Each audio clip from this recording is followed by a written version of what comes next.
উত্তর দিনাজপুর জেলার হেমতাবাদ ব্লকে নেই কোনো কলেজ, যার জেরে এই এলাকার ছেলেমেয়েরা 15 থেকে 30 কিলোমিটার পথ অতিক্রম করে রায়গঞ্জ বিশ্ববিদ্যালয়, সুরেন্দ্রনাথ কলেজ কিংবা কালিয়াগঞ্জ কলেজে পড়তে যান। এলাকার ছেলেমেয়েদের জন্য কলেজের দাবি জানিয়ে সরব হলো অখিল ভারতীয় বিদ্যার্থী পরিষদ। এই ইস্যুকে সামনে রেখে রবিবার হেমতাবাদ সদরে গণস্বাক্ষর অভিযান সংগ্রহ কর্মসূচি গ্রহণ করা হয়। এই কর্মসূচিতে নেতৃত্ব দেন অখিল ভারতীয় বিদ্যার্থী পরিষদের রাজ্য সহ সম্পাদক দীপ দত্ত। তিনি বলেন, এই এলাকার ছেলেমেয়েরা দূর দূরান্তের কলেজে পড়াশোনার জন্য যায়।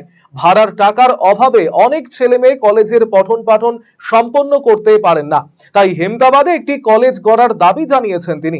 এই গণস্বাক্ষর সংগ্রহের পর তা নিয়ে এবিভিপি হেমতাবাদের বিধায়ক তথা রাজ্যের শিক্ষা প্রতিমন্ত্রীর দরবারে হাজির হবেন।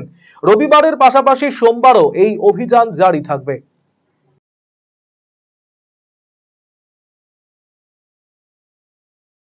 আপনারা জানেন হেমতাবাদবাসীর দীর্ঘদিনের দাবি হেমতাবাদ ব্লকে একটি কলেজ নির্মাণ। হেমতাবাদ ব্লকে একটি কলেজ চাই।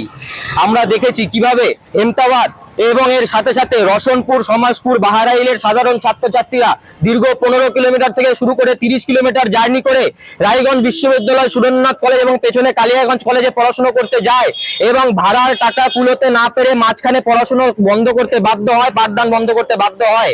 এই দাবি আমাদের দীর্ঘদিনের অখিল ভারতীয় বিদ্যার্থী পরিষদ দীর্ঘদিন ধরে এই দাবি রেখে আসছে। এবং আপনারা জানেন হেমতাবাদের মাননীয় বিধায়ক এবং রাজ্যের মাননীয় শিক্ষা প্রতিমন্ত্রী নির্বাচনের আগে প্রতিশ্রুতি দিয়েছিল হেমতাবাদ ব্লকে একটি কলেজ নির্মাণ করবেন, কিন্তু আমরা জানি প্রতিশ্রুতি থেকে যায়। রাজনৈতিক নেতারা প্রতিশ্রুতি দিয়ে জনগণের সামনে সোনার পাথর বাটি ঝুলিয়ে দেন। তাই আমাদের এই গণস্বাক্ষর অভিযান, আজকে এই স্বাক্ষরগুলি নিয়ে আমরা বিধায়কের সামনে প্রস্তুত হব এবং ওনার কাছে দাবি রাখবো যে হেমতাবাদ ব্লকে একটি কলেজ নির্মাণ করতেই হবে। যতদিন না পর্যন্ত হেমতাবাদ ব্লকে কলেজ নির্মাণ হচ্ছে, অখিল ভারতীয় বিদ্যার্থী পরিষদ ধারাবাহিকভাবে এই আন্দোলন তুলতে থাকবে এবং হেমতাবাদে যতদিন না পর্যন্ত কলেজ নির্মাণ হচ্ছে আমরা রাজপথে লাগাতার লড়াই চালিয়ে যাব।